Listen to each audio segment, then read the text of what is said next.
할렐루야. 이제 우리 왕이신 나의 하나님, 우리 다 같이 찬양하시겠습니다.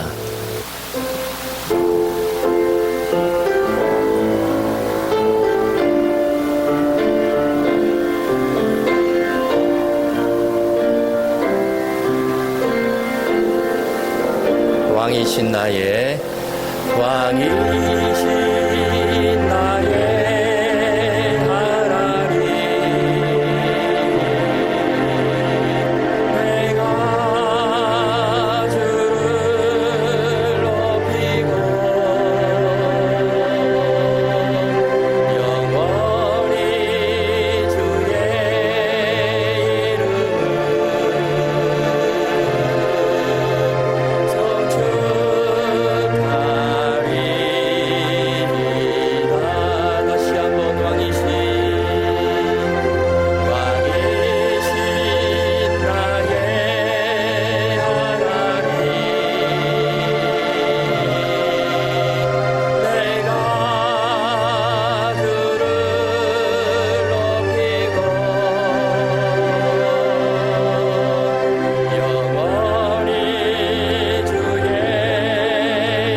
오늘 우리 부활주일인데요. 각 가정에서 온라인으로 예배드리는 우리 미주영학교회 성도님 여러분 모두를 우리 예수 그리스도의 이름으로 환영합니다. 이제 우리 다 같이 묵도하심으로 부활주일 예배를 우리 하나님 앞에 드리시겠습니다.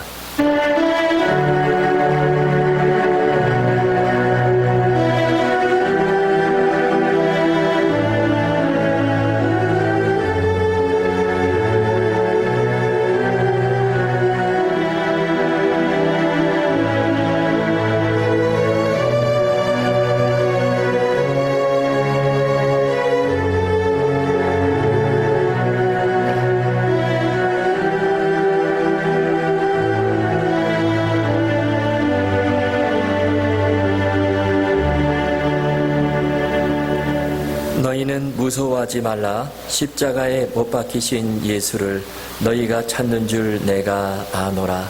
그가 여기 계시지 않고 그가 말씀하신 대로 살아나셨느니라.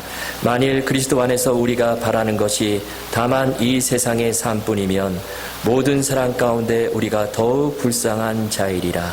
그러나 이제 그리스도께서 죽은 자 가운데서 다시 살아나사 잠자는 자들의 첫 열매가 되셨도다. 아멘.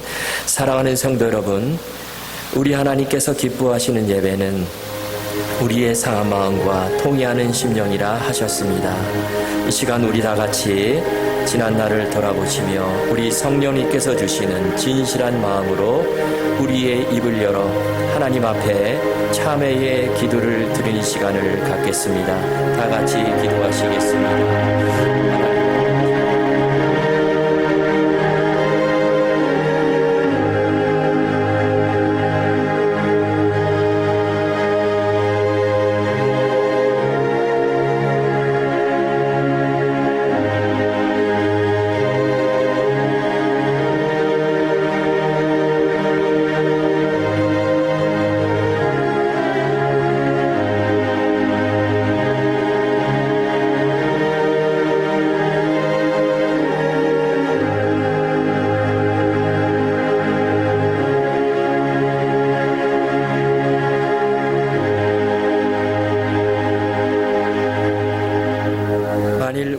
우리 죄를 자백하면 그는 미쁘시고 의로우사 우리 죄를 사하시며 우리를 모든 불의에서 깨끗하게 하실 것이요.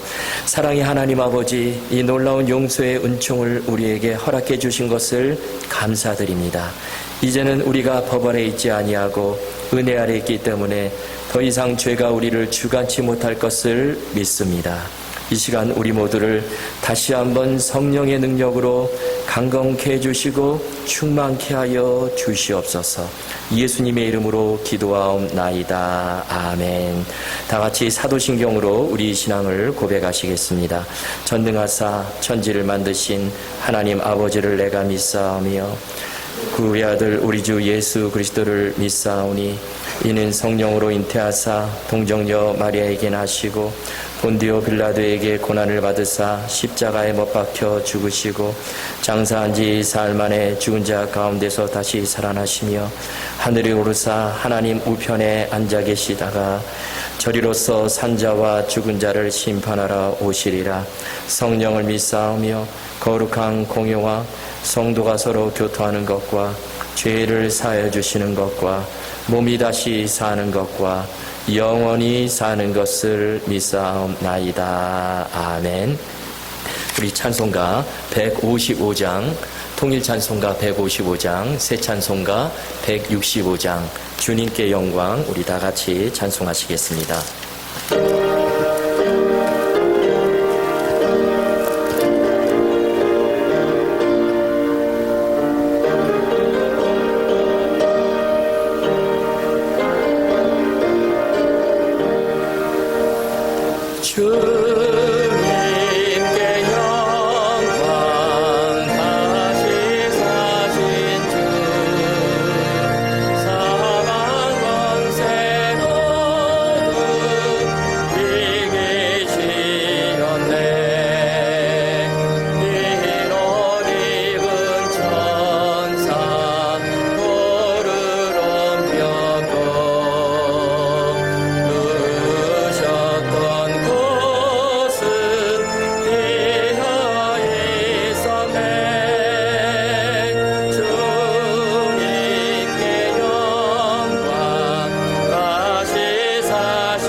이제 우리를 위해서 김상덕 집사님 기도해 주시겠습니다.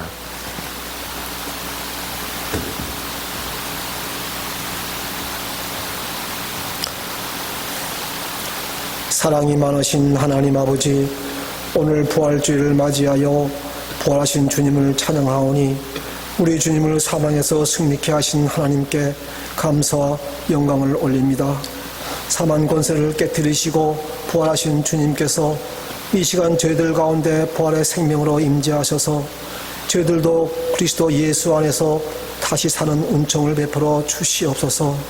사랑하시는 주님, 주님의 부활하심으로 저희들에게 산 소망과 부활의 신앙을 주시고 교회를 굳게 세워주셨음에도 불구하고 믿음 약한 저희들은 죄와 어둠의 권세를 이기지 못하고 여전히 죄를 범하곤 하였습니다.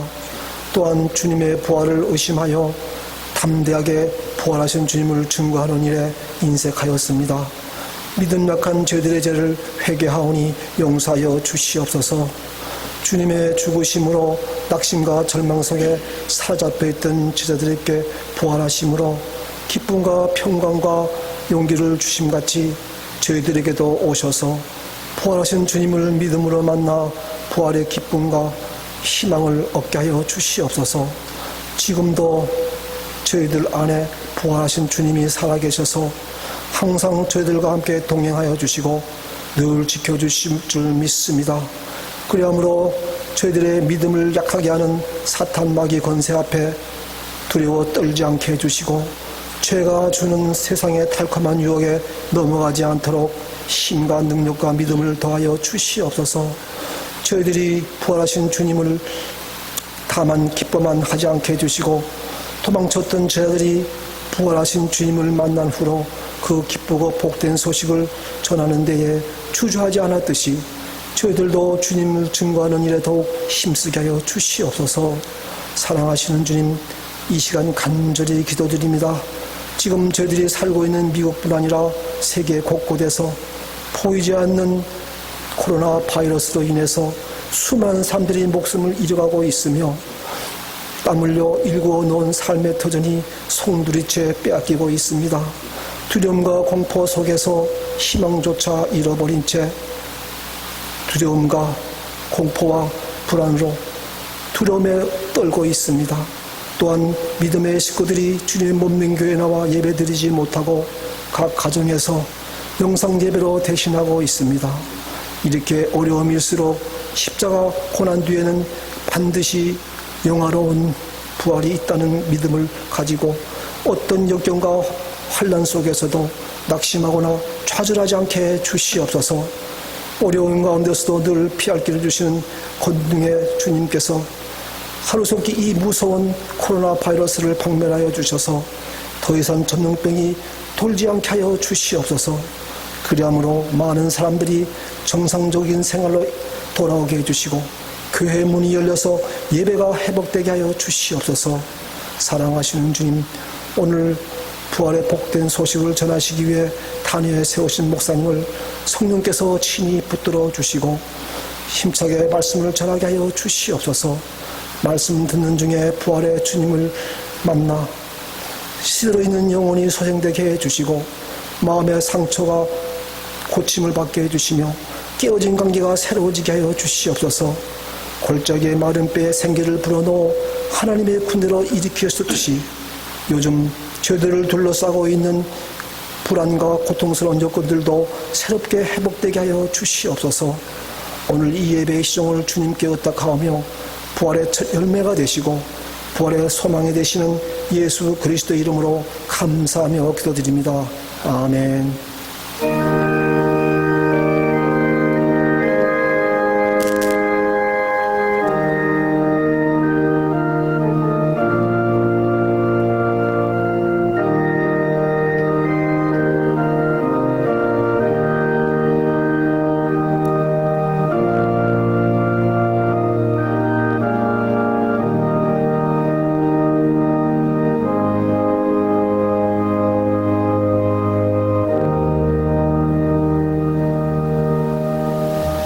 이 시간 우리에게 주실 하나님의 말씀 신약성경 요한복음 20장 19절에서 29절까지 말씀입니다.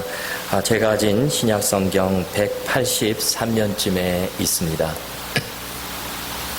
요한복음 20장 19절에서 29절까지 말씀을 제가 봉독해 드리겠습니다.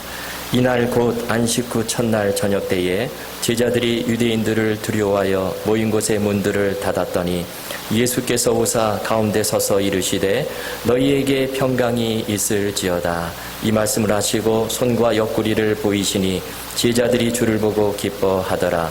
예수께서 또 이르시되 너희에게 평강이 있을지어다. 아버지께서 나를 보내신 것 같이 나도 너희를 보내노라. 이 말씀을 하시고 그들을 향하사 숨을 내쉬며 이르시되 성령을 받으라. 너희가 누구의 죄든지 사하면 사하여질 것이요 누구의 죄든지 그대로 두면 그대로 있으리라 하시니라. 12 제자 중 하나로서 디두모라 불리는 도마는 예수께서 오셨을 때에 함께 있지 아니한지라. 다른 제자들이 그에게 이르되 우리가 주를 보았노라 하니 도마가 이르되 내가 그의 손에 못자국을 보며 내 손가락을 그 못자국에 넣으며 내 손을 그 옆구리에 넣어보지 않고는 믿지 아니하겠노라 하니라. 여드레를 지나 제자들이 다시 집안에 있을 때에 도마도 함께 있고 문들이 닫혔는데 예수께서 오사 가운데 서서 이르시되 너희에게 평강이 있을지어다 하시고 도마에게 이르시되 내 손가락을 이리 내밀어 내 손을 보고 내 손을 내밀어 내 옆구리에 넣어보라. 그리하여 믿음 없는 자가 되지 말고 믿는 자가 되라.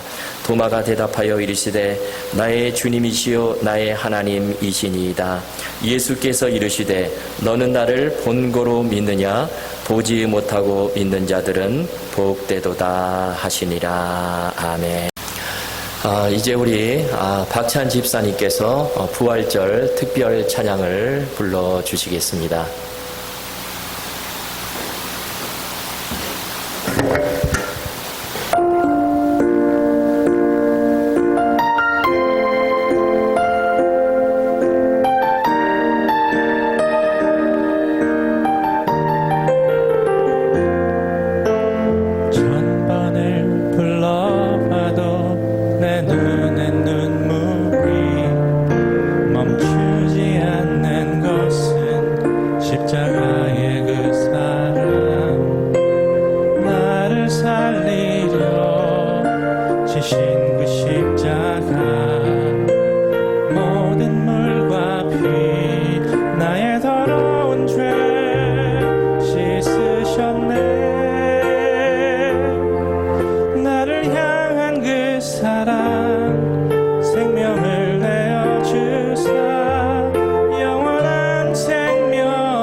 할렐루야. 오늘은 믿음 없는 자가 되지 말고 믿는 자가 되라 라는 제목으로 하나님 말씀 전하겠습니다. 기독교 역사 연구의 고전으로 손꼽히는 기독교 선교사라는 책이 있습니다. 이 책은 스티븐 닐이라는 분이 썼는데요. 그런데 이 책에서 그분이 이런 중요한 질문을 던지고 있습니다. 그것이 뭐냐면 기독교 초대교회가 어떻게 2세기도 채 안 되어 로마 전역에 퍼지게 되었을까? 그리고 어떻게 이 기독교가 로마의 그 숱한 종교들 가운데서 우뚝 선 종교가 될 수 있었을까 하는 질문입니다. 자, 이 질문에 대해서 이 스티븐 릴이 찾아낸 그 대답이 뭐냐면요. 바로 예수님의 부활이라는 것입니다. 스티븐 릴이 연구하고 연구해도 찾아낸 가장 강력한 답은 바로 예수님의 부활에 있다는 것입니다. 예수님의 부활만이 이 모든 사건들을 설명해주고 예수님의 부활만이 이 모든 것을 가능케 해준다라는 것이죠. 여러분 생각해 보십시오. 십자가 앞에서 무력하게 다 예수님을 버리고 도망갔던 그 제자들, 그리고 다시 갈릴리 바다로 돌아가서 물고기를 잡던 그 제자들이 어떻게 다시 일어나서 예수 그리스도의 복음을 전하고 교회를 세우고요. 그리고 목숨을 걸고 그렇게 복음을 전하다가 순교의 자리에 이르게 되었을까요? 예수님의 부활이 아니고서는 설명이 안 되는 것입니다. 어떻게 그리스도인들을 잡아오게 가두고 그토록 핍박을 했던, 정말 그토록 냉랭했던 이 바울이요, 하루아침에 완전히 변화되어서 예수 그리스도의 복음을 전하고 그리고 신약 성경의 절반에 가까운 그런 책을 쓰고요, 마지막에 순교의 자리까지 나아갈 수 있었을까요? 그 중심에는 바로 예수님의 부활이 있습니다. 또 어떻게 그리스도인들을 그렇게 핍박했던 거대한 제국 이 로마가요, 예수 그리스도의 복음을 받아들이고 기독교를 국교로 공인하게 되었을까요? 예수님의 부활이 아니고서는 설명이 안 되는 것입니다. 여러분, 그렇습니다. 예수님께서 부활하셨어요. 예수님께서 십자가에서 죽으시고 3일 만에 다시 살아나셨습니다. 그 예수 그리스도의 부활이 있기에 오늘날 이 전 세계에 수많은 교회들이 세워지고요, 지금도 복음이 계속해서 전파되고 수많은 성도들이 예배드리고 이런 놀라운 일들이 벌어지게 되는 것이죠. 여러분, 그 부활의 주님이 바로 지금 우리와 함께 계십니다. 그 부활의 주님은 어제나 오늘이나 영원토록 동일하세요. 여러분, 우리의 여기에 유일한 소망이 있고요, 위로가 있고, 이 사실이 우리에게 엄청난 힘과 능력이 되는 것입니다. 자, 오늘 본문에 보니까요, 십자가에서 돌아가셨던 예수님께서 제자들 가운데 나타나십니다. 자, 그런데 예수님께서 부활의 몸을 이렇게 잠깐 보이시고 그냥 사라지신 것이 아니시죠. 자, 무엇을 하십니까?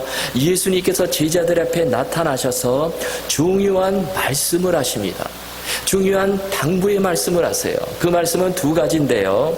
자, 그러면 그 부활의 주님이 제자들에게, 그리고 오늘날 우리 성도에게 주시는 그 두 가지 당부의 말씀은 과연 무엇일까요? 자, 오늘 여기에 초점을 맞추어서 좀 살펴보겠는데요. 첫째는 부활의 주님을 바라보고 평강을 누리라라는 것입니다. 여러분, 평강은 우리 하나님께서 주시는 최고의 선물이죠. 그런데 그 평강을 누가 누릴 수 있다는 것입니까? 부활의 주님을 바라보는 자, 평강을 누릴 수 있다는 것이죠. 자, 본문에 보니까 예수님께서 제자들에게 나타나셨는데요. 이때 제자들의 상황이 어떨까요? 자, 그들이 지금 어떻게 하고 있습니까? 19절 앞부분을 보십시오. 이날 곧 안식구 첫날 저녁 때에 제자들이 유대인을 두려워하여 모인 곳에 문들을 닫았더니, 지금 제자들이요, 한 장소에, 한 방에 모여 있습니다. 한 집안에 모여 있어요. 여기가 어디냐면 마가의 다락방이다, 그렇게 추측을 할 수 있는데요. 그러면 제자들이 거기 모여서 왜 무엇을 했을까요? 무엇을 했습니까? 그들은요, 지금 문들을 다 닫고 있습니다. 너무나 두려워서 문을 닫고 두려워서 벌벌 떨고 있어요. 자, 그러면 제자들이 왜 한 곳에 모여서 문을 걸어 잠그고 이렇게 두려워하고 있을까요?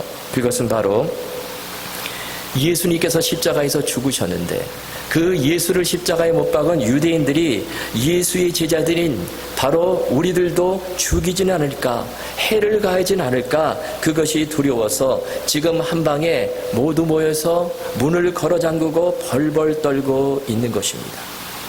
자, 그런데요, 얼마나 겁을 먹었던지 모든 문들을 다 닫았다, 이렇게 기록을 하고 있습니다. 자, 저기 19절 말씀 보니까요, 문이 단수 문 하나의 문이 아니에요. 문들 복수로 되어 있습니다.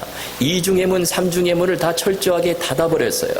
그런데 이 문들을 닫았다, 이것은 겉으로 드러난 이 문만이 아니라 그들의 마음의 빗장, 마음의 문까지 닫아버린 것이죠. 여러분, 마음의 빗장을 쳐버리면 어떤 일이 일어날까요? 온갖 두려움과 불신, 의심, 이런 것들이 자리 잡을 수밖에 없습니다. 자, 그런데요, 제자들 지금 모든 문들을 다 걸어 잠그고 마음의 빗장까지 친 그런 제자들, 그들을 향해서 누가 나타나십니까? 바로 예수님께서 그 모든 문들을 뚫고 통과해서 제자들의 한가운데 나타나세요. 놀라운 일이 벌어진 것입니다. 그리고 그들에게 주신 첫 번째 말씀이 무엇입니까? 19절 하반절에 보니까 예수께서 오사 가운데 서서 이르시되 너희에게 평강이 있을지어다. 참 놀라운 말씀 주시죠. 너희에게 평강이 있을지어다. 또 21절에 보니까 한 번 더 말씀하십니다. 예수께서 또 이르시되 너희에게 평강이 있을지어다. 그리고 26절에 가면요, 그때는 제자 도마도 함께 있는데 예수님께서 세 번째로 말씀하십니다. 너희에게 평강이 있을지어다. 왜 예수님께서 이 말씀을 하셨을까요? 예수님은 지금 제자들의 형편, 처지, 그들의 마음을 다 아십니다. 그들이요, 지금 모든 문들을 다 걸어 잠그고 마음의 빗장까지 치고 두려워서 벌벌 떨고 있는 사실을 알고 계세요. 그런데 그런 제자들에게 우리 예수님께서 주신 첫 번째 말씀은 다른 말씀이 아니라 너희에게 평강이 있을지어다, 이 말씀을 주셨다는 것이죠. 여러분, 왜 이 말씀을 주셨을까요? 여기에 주님의 마음, 여기에 주님의 바람이 담겨져 있습니다. 그것은 바로 너희 가운데 지금 서 계시는 그 부활의 주님을 바라보고 평강을 누리라는 것입니다. 현실을 보지 말고, 두려워하는 그 상황 보지 말고, 이 세상을 보지 말고, 사람을 보지 말고 너희 한가운데 서 계신 그 부활의 주님을 바라볼 때 평강을 누릴 수 있다라는 것이죠. 자, 근데 오늘 본문에 보니까요, 예수님이 나타나셨을 때 십자가의 그 상처들을 그대로 지닌 채 나타나셨습니다. 양손과 두 발의 못자국, 그리고 옆구리의 창자국을 그대로 지니신 채 나타나셨어요. 여러분, 왜 예수님께서 그 상처들을 다 지니고 나타나셨을까요? 그것은 바로 너희들이 지금 보는 그 예수 그리스도는 다른 분이 아니라 십자가에서 달려 돌아가시고 다시 3일 만에 부활하신, 너희와 함께 3년 동안 동거동락한 그 예수 그리스도, 그 부활하신 주님이 지금 너희들 가운데 있다. 그 주님을 바라보고 평강을 누리라는 것이죠. 여러분, 그렇습니다. 우리가 무엇으로 평강을 누릴 수 있을까요? 다른 것이 아니에요. 바로 우리 가운데 서 계신, 우리가 바라보는 그 부활의 주님, 그 부활의 주님께 내 삶을 맡기고 의지할 때 우리가 평강을 누릴 수 있다라는 것입니다. 오늘날 현대인들을 보면요, 참 불안하고 두려움 가운데 살아가죠. 그래서 오늘 본문에 나오는 제자들처럼요, 마음의 빗장을 쳐버려요. 그래서 삶이 참 각박합니다. 나폴레온 힐이라는 분이요, 오늘날 현대인에게 7가지 불안, 공포가 있다, 그렇게 말했습니다. 첫 번째가 뭐냐면 이 가난에 대한 공포예요. 그래서 정말 가난해지지 않으려고요, 어떻게 하면 먹고 살까, 거기에 걱정하며 살아가죠. 그리고 두 번째는 실패에 대한 불안입니다. 내가 실패하면 어떻게 될까? 사업의 실패, 일에 대한 실패, 여러 가지 실패에 대한 불안이 엄습하죠. 그리고 세 번째는 질병에 대한 불안이 있습니다. 내가 혹시 병에 걸려서 잘못되지는 않을까? 혹시 죽지는 않을까? 그런 불안이 있죠. 여러분, 오늘 우리가 사는 지금 이 세 번째 불안이요, 우리를 덮치고 있는데요. 요즘 우리의 처지가 바로 그렇죠. 코로나 바이러스로 인해서 우리가 참 두렵고 불안한 삶을 살아갑니다. 마켓도 제대로 못 가죠. 지난 화요일에 그때 비가 부슬부슬 내리는 날이었는데요. 근데 저녁 때 저희 집사람하고 마켓에 갈 것인가 말 것인가 고민을 했습니다. 먹을 것이 좀 많이 떨어졌는데 그냥 버틸 것인가, 아니면 지금 마켓에 가서 좀 망창 사가지고 와가지고 그냥 오랫동안 버틸 것인가. 그러다가 가자, 그래서 마켓에 갔습니다. 마스크도 끼고요, 장갑도 끼고 이렇게 갔는데요, 저녁 때 갔는데 비가 부슬부슬 내려요. 마켓에 딱 들어갔는데 보니까요, 진짜로 마켓에 장 보러 온 사람이 하나도 없어요. 그냥 직원들만 한 몇 명이서 그냥 뭐 날르고 그러고 있더라고요. 그러니까 조금 불안해지더라고요. 그래도 이렇게 장을 보고 있는데요, 조금 있으니까 몇몇 사람들이 들어옵니다. 왜 지금 이렇게 장을 보는 것까지 이렇게 두려워할까요? 혹시나 그 물건을 샀다가, 식품을 샀다가 거기에 바이러스가 묻어 들어오지는 않을까, 이런 질병에 대한 불안감이 있는 것이죠. 이런 불안감이 우리에게 있습니다. 자, 그리고 나폴레온 힐이 말한 현대인이 갖는 이 네 번째 불안은요, 사랑을 잃는 것에 대한 불안이에요. 내가 사랑을 혹시 못 받을까? 내가 사랑하는 사람들이 먼저 가면 어떻게 될까? 이런 불안감이 있습니다. 그리고 다섯 번째는 노후에 대한 불안감이 있어요. 내가 노후에 정말 잘 준비되어서 삶을 살아야 되는데 준비가 안 되면 어떻게 될까? 그리고 여섯 번째는 자유상실에 대한 불안이 있어요. 그리고 마지막 일곱 번째는 죽음에 대한 불안이 있습니다. 현대인들이요, 이런 일곱 가지 불안들을 안고 살아간다라는 것입니다. 자, 그런데 이 일곱 가지 불안 중에서, 공포 중에서 가장 큰 것이 무엇일까요? 그것은 아마 죽음에 대한 공포일 것입니다. 여러분, 사람은 누구나 다 죽죠. 어느 순간 죽음이 우리에게 찾아옵니다. 우리는 죽음을 반드시 대면하는 순간을 맞이하게 되는 것이죠. 그런데 그 죽음이 어느 날 갑자기 느닷없이 내게 다가오게 된다면 두려울 수밖에 없죠. 지금 왜 제자들이요, 문을 다 꽁꽁 걸어 잠그고 그렇게 숨어서 두려워하고 있을까요? 그것은 이 죽음에 대한 공포가 가장 컸기 때문에 그렇죠. 우리도 혹시 예수님처럼 잡혀서 죽지는 않을까, 이런 두려움, 공포가, 죽음에 대한 공포가 그들을 엄습하고 있습니다. 바로 그때 부활하신 예수님께서 나타나신 것이죠. 그러면서 주시는 말씀이 너희에게 평강이 있을지어다, 참으로 놀라운 말씀 주십니다. 그런데 이 말씀은요, 제자들에게만 주시는 말씀이 아니라 오늘날 우리 현대인들에게도, 저와 여러분들에게도 똑같이 주시는 말씀이에요. 너희에게 평강이 있을지어다. 여러분, 우리 주님께서 어떻게 이런 정말 중요한 말씀, 이 위대한 말씀을 하실 수 있었을까요? 그것은 주님께서 우리의 생명을 보장해 주신다는 것입니다. 여러분, 생명이 보장될 때 죽음의 공포는 사라지게 되는 것이죠. 이 세상에서 가장 큰 보장, 가장 강력한 보장이 무엇일까요? 그것은 생명이 보장이 되는 것입니다. 물질의 보장, 직장의 보장, 자리의 보장, 내가 돈이 많은데, 이런 보장들은 사실 다 소용이 없어요. 이런 보장들이 우리를 영원히 지켜주지를 못합니다. 여러분, 가장 중요한 보장은 내 생명이 보장이 되는 것인데, 예수님께서 바로 우리에게 이 영원한 생명을 보장해 주신다는 것입니다. 나는 부활이요 생명이니 나를 믿는 자는 죽어도 살겠고 무릇 살아서 나를 믿는 자는 영원히 죽지 아니하리라. 여러분, 이 사실을 알려주시기 위해서 예수님께서 그 못자국과 창자국, 그 상처들을 지니신 채 부활의 주님이 제자들 가운데 나타나신 것이죠.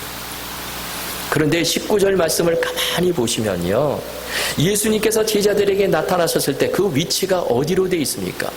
저 구석에 어느 한 정말 가장자리에 나타나신 게 아니에요. 저기 보니까 가운데 서서 이르시되, 예수님께서 지금 제자들 한 가운데 서셨습니다. 왜 예수님께서 그 한 가운데 서셨을까요? 가운데는 가장 잘 보이는 자리죠. 가운데 서 계시면 안 볼 수가 없습니다. 이것은 무엇을 뜻합니까? 바로 그 중심에 서 계신, 우리의 삶 한가운데 서 계신, 우리의 삶의 그 가장 한가운데 계시는 그 예수 그리스도 부활의 주님 바라보고 평강을 누리라는 거예요. 우리가요 살면서 이 세상의 여러 가지 복잡한 일, 문제에 우리 시선을 많이 뺏기는데요. 그러지 말라는 것입니다. 우리 예수님 우리 한가운데 서 계세요. 저와 여러분의 마음 중심에 서 계십니다. 그 부활의 주님 바라보고 평강을 누리라는 거예요. 그 주님이 우리에게 생명을 보장해 주시겠다라는 것입니다. 이사야서 26장 3절에 보면 이렇게 말씀하죠. 주께서 심지가 견고한 자를 평강하고 평강하도록 지키시리니 이는 그가 주를 신뢰함이니이다. 여러분 여기 보니까 주께서 심지가 견고한 자를 평강하고 평강하도록 지켜주신대요. 심지가 견고한 자가 어떤 자입니까? 심지가 견고한 자는요 바로 부활의 주님을 내 삶의 한가운데 모신 자입니다. 내 마음 한가운데 내 마음 중심에 모신 자예요. 이 세상을 바라보는 것이 아니라 복잡한 현실을 바라보는 것이 아니라 내 삶 한가운데 서 계시는 그 부활의 주님을 바라볼 때 우리 주님께서 평강의 평강으로 지켜주신다는 것입니다. 여러분 오늘 이 말씀 꼭 기억하십시오. 제자들이여 지금 모든 문을 닫아버리고 마음의 빗장까지 쳐버렸지만 그러나 주님은 그들 한가운데 서셔서 너희에게 평강이 있을지어다 이 말씀을 주셨어요. 여러분 그 부활의 주님은 오늘날 우리 삶의 중심에 계십니다. 저와 여러분과 늘 함께 계세요. 그리고 우리의 생명을 보장해 주십니다. 우리의 미래도 보장해 주세요. 이 말씀 붙드시고 날마다 부활의 주님 바라보시고 평강을 누리실 수 있기를 주님의 이름으로 축원합니다. 자, 두 번째로 부활의 주님이 제자들에게 주신 말씀이 무엇일까요? 그것은 믿음 없는 자가 되지 말고 믿는 자가 되라라는 말씀이에요. 자, 27절 말씀 보십시오. 도마에게 이르시되 내 손가락을 이리 내밀어 내 손을 보고 내 손을 내밀어 내 옆구리에 넣어보라. 그리하여 믿음 없는 자가 되지 말고 믿는 자가 되라. 자, 이 말씀을 누구에게 주신 말씀이죠? 이 말씀은 도마에게, 도마를 지금 콕 집어서 우리 예수님께서 주신 말씀입니다. 자, 왜 그러면 이 말씀을 도마에게 하셨을까요? 자, 지금 제자들이요 마가다락방에서 문을 잠그고 두려워서 꽁꽁 숨어 있는데 그때 예수님께서 처음 나타나셨습니다. 그런데 그때 사실 도마는 그 자리에 없었어요. 자, 그러자 이번에는 도마도 함께 제자들과 있을 때에 예수님께서 제자들에게 또 나타나신 거예요. 자, 그러면 예수님께서 왜 또 제자들에게 도마도 함께 있는 그 자리에 나타나셨을까요? 자, 25절에 보니까 이렇게 말씀합니다. 다른 제자들이 그에게 이르되, 바로 도마죠. 우리가 주를 보았노라 하니 도마가 이르되 내가 그의 손에 못자국을 보며 내 손가락을 그 못자국에 넣으며 내 손을 그 옆구리에 넣어보지 않고는 믿지 아니하겠노라 하니라. 지금 다른 제자들이요 우리가 부활의 주님을 만났어 보았어 이렇게 말했는데 도마가 믿지를 않는 거예요. 그러면서 내 눈으로 직접 보고 내 손으로 만지지 않고는 절대 믿지 않겠다 그렇게 선언해 버린 것입니다. 그런데 여러분 오늘날 많은 사람들이요 이 도마가 믿는 방식으로 주님을 믿으려고 합니다. 이렇게 되면 사실 믿을 수가 없어요. 여러분 도마가 예수님을 믿는 방식이 무엇입니까? 그것은 내 눈으로 보고 내 손으로 만지는 방식이에요. 시각과 감각에 의지하는 그런 믿음입니다. 여러분 이렇게 되면 많은 것들을 놓칠 수밖에 없습니다.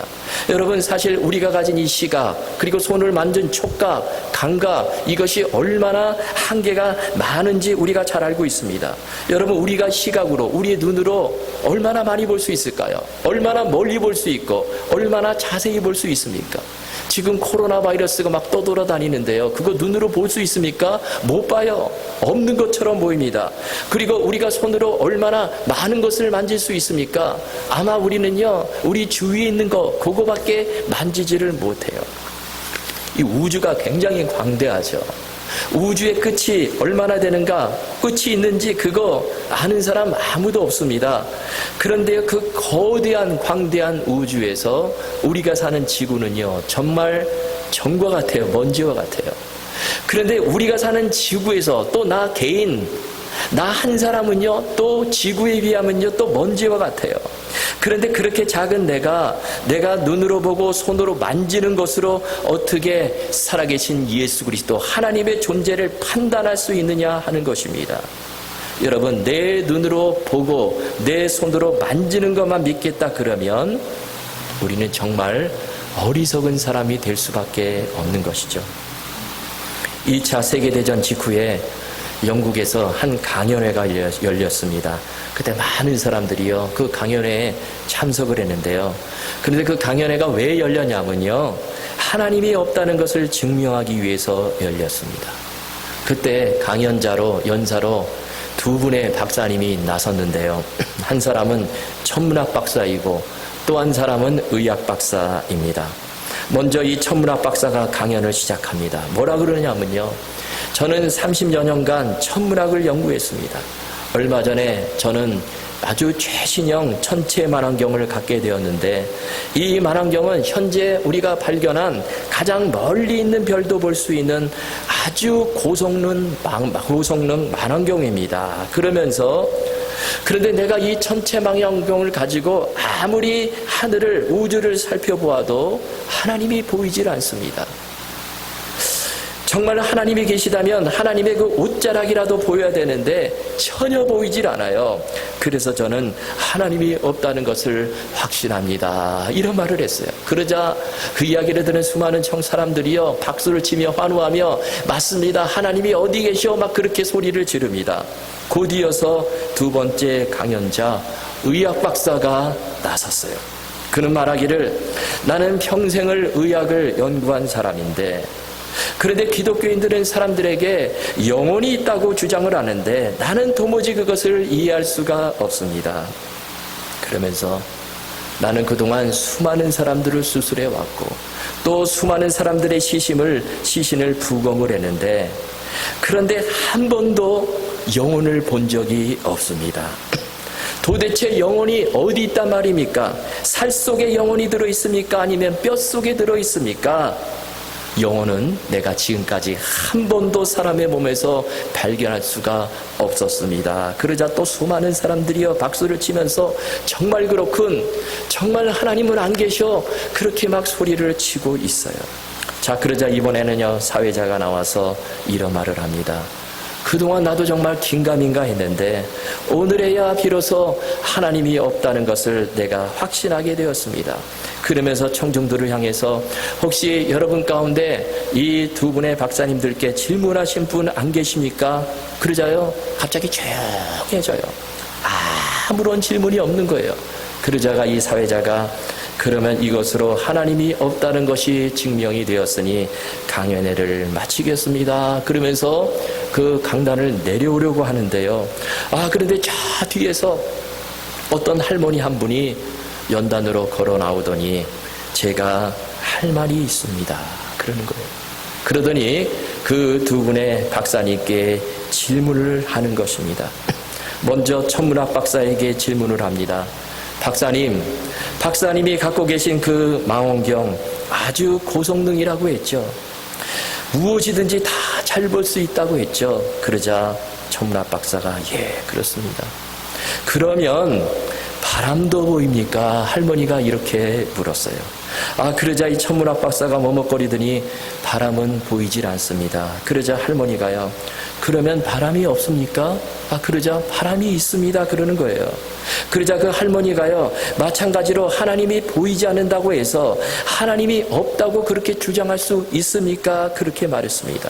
또 바람도 볼 수 없는 그 망원경을 가지고 어떻게 하나님을 볼 수가 있다고 주장할 수 있습니까? 그러자 천문학 박사는 아무런 대답도 못했습니다. 이번에는요, 할머니가 의학 박사에게 묻습니다. 박사님은 아내가 있죠? 자녀도 있죠? 그러자 예, 있습니다. 대답을 해요. 그러자 할머니가요, 박사님은 아내와 자녀들을 사랑하십니까? 그러자 예, 저는 제 아내와 아이들을 무척 사랑합니다. 자, 그렇다면 메스를 가져오십시오. 그래서 내가 지금 당신이 아내와 자식을 사랑한다고 그러는데 그토록 사랑하는 그 사랑이 어디에 들어있는지 내가 한번 당신의 몸을 쬐가지고 한번 확인해 보고 싶소.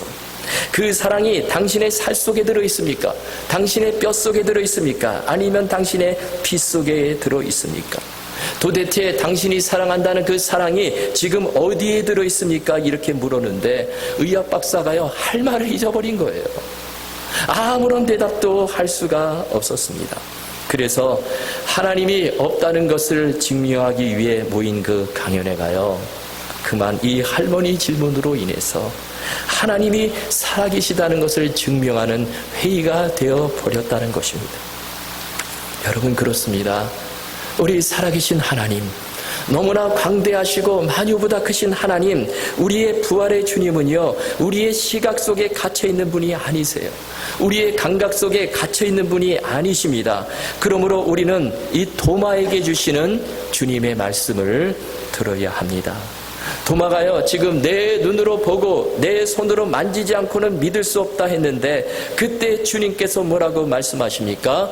믿음 없는 자가 되지 말고 믿는 자가 되라. 또 29절에 이렇게 말씀하죠. 예수께서 이르시되 너는 나를 본고로 믿느냐? 보지 못하고 믿는 자들은 복되도다.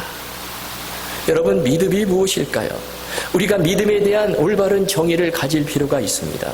여러분, 믿음은요, 내 눈으로 보고 내 손으로 만져보고 나서 받아들인 것이 아니에요. 이것은 이미 지식이 되어버립니다.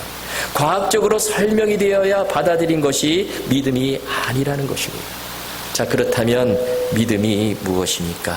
히브리서 11장 1절에 보면 믿음을 이렇게 말씀합니다. 아주 정말 대단한 믿음에 대한 정의입니다. 믿음은 바라는 것들의 실상이요 보이지 않는 것들의 증거니. 정말 기가 막힌 설명이죠. 여기 중요한 두 가지를 말씀하는데요. 먼저 믿음은 바라는 것들의 실상이래요.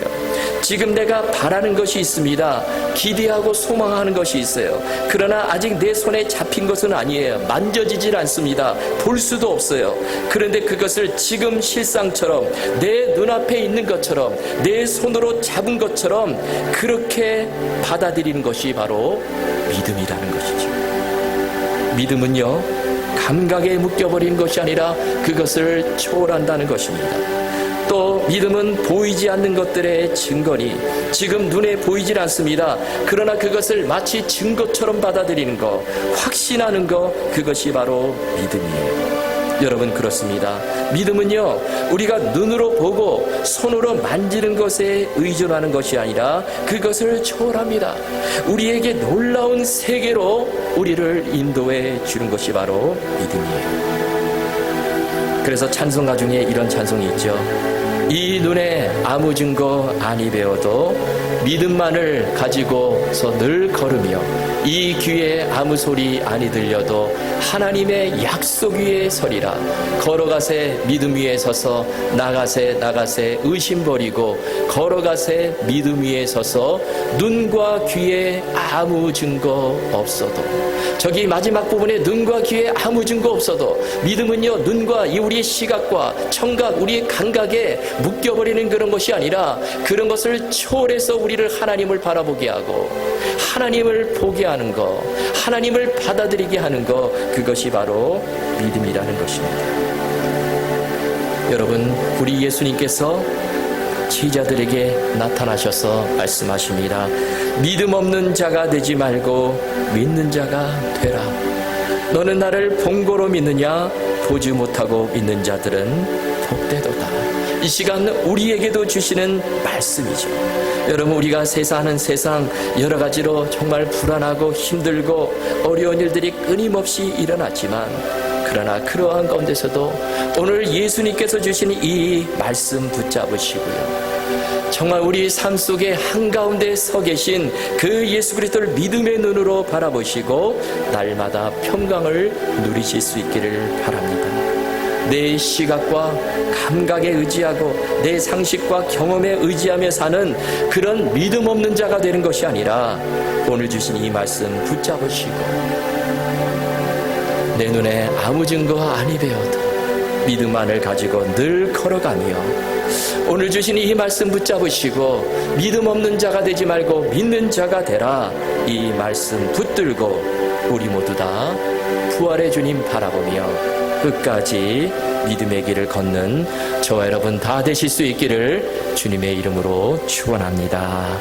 이 시간 우리 함께 기도하시겠습니다. 하나님 아버지 감사합니다. 부활의 주님께서 문을 다 걸어 잠그고 마음의 빗장까지 쳐버리고 두려워 떨고 있는 제자들에게 나타나셔서 너희에게 평강이 있을지어다 말씀해 주셨습니다. 그리고 믿음 없는 자가 되지 말고 믿는 자가 되라 말씀해 주셨습니다.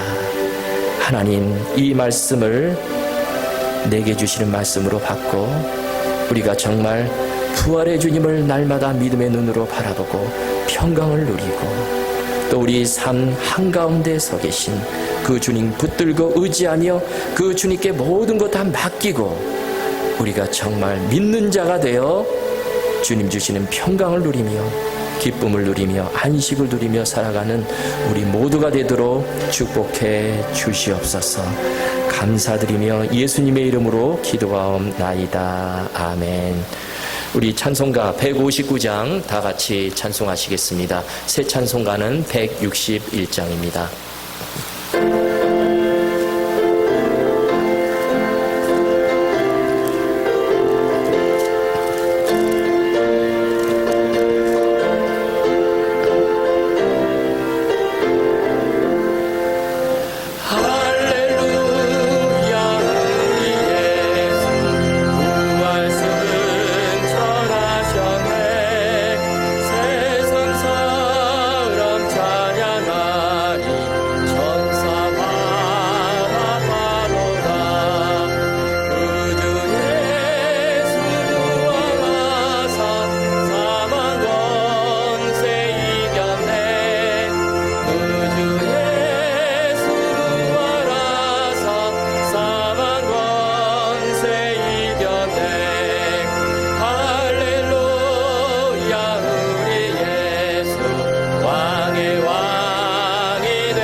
이제 우리 다 같이 봉헌하시겠습니다.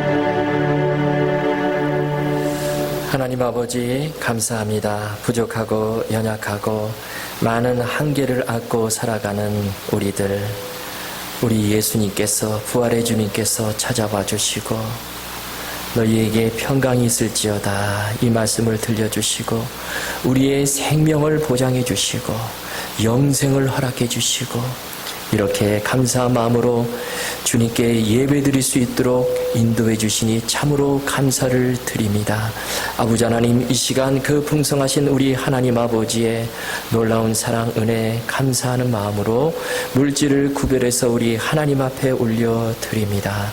하나님, 이 예물을 받으시고 이 예물이 지금도 정말 이 삶 속에서 두려워하고 불안 가운데 떨며 그렇게 지내는 사람들이 우리 부활의 주님 만나고 주님께로 돌아오고 또 이 땅에 교회가 일어나고 정말 주님의 귀한 복음 사역을 위해 귀하게 사용되지도록 주님 축복해 주시옵소서. 하나님 아버지, 여러 가지 어려운 가운데서도 귀한 물질을 구별해서 우리 하나님께 올려드리는 귀한 성도님들, 그 가정과 생업과 아버지 하나님 하시는 모든 일 가운데 축복해 주시고 부족함이 없도록 주님께서 공급하여 주시옵소서. 무엇보다도 우리가 이 힘들고 어려운 이 세상 살아가는 동안 하나님 아버지, 우리 하나님께서 주시는 참된 평안, 하늘의 평강을 누리도록 축복해 주시옵소서. 감사하며 예수님의 이름으로 기도하옵나이다. 아멘.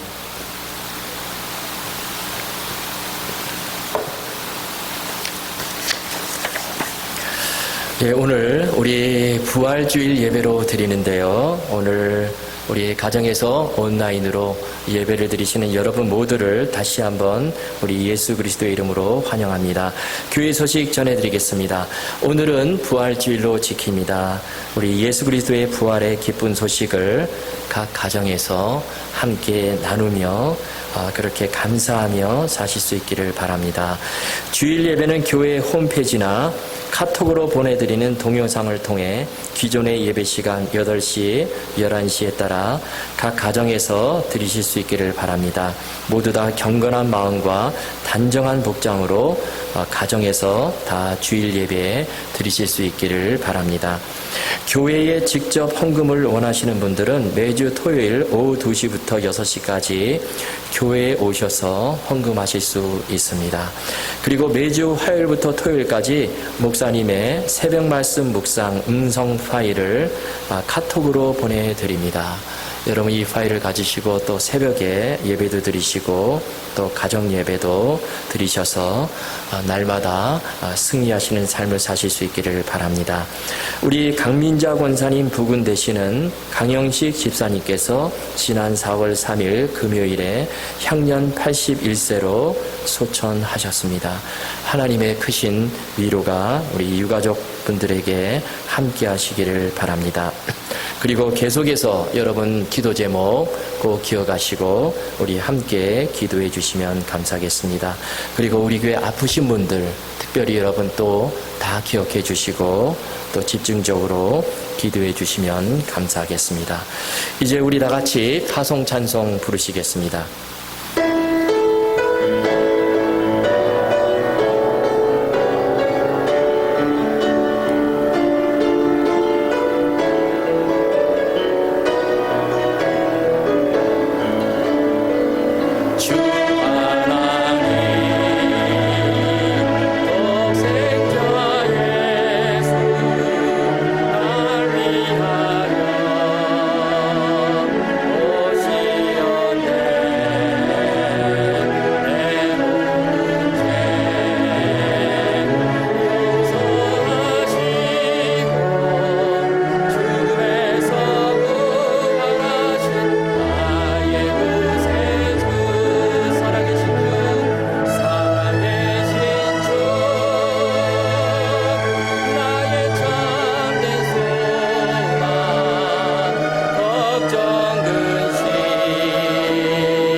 이제는 부활이요 생명이 되시고 길이요 진리요 생명이 되신 우리 주 예수 그리스도의 크신 은혜와 우리 하나님 아버지의 말로 달 수 없는 그 풍성하신 사랑하심과 성령님의 교통하시고 치료해 주시는 역사가 우리가 살면서 내 시각에, 내 촉각에, 내 경험에 의존하는 신앙이 아니라 날마다 우리의 삶 속에서 부활의 주님 바라보며 그 부활의 주님이 나와 함께 하심을 믿고 모든 것 다 주님께 맡기고 주님 주시는 평강을 누리며 그렇게 끝까지 믿음의 길 걸어가기를 원하는 이 자리에 함께한 주님의 귀한 자녀들과 온라인으로 예배드리는 모든 성도님들의 가정과 그 사업 위에 이 교회 가운데 그리고 선교사님들 위해 이제로부터 영원토록 항상 함께 하시옵기를 간절히 축원하옵나이다. 아멘.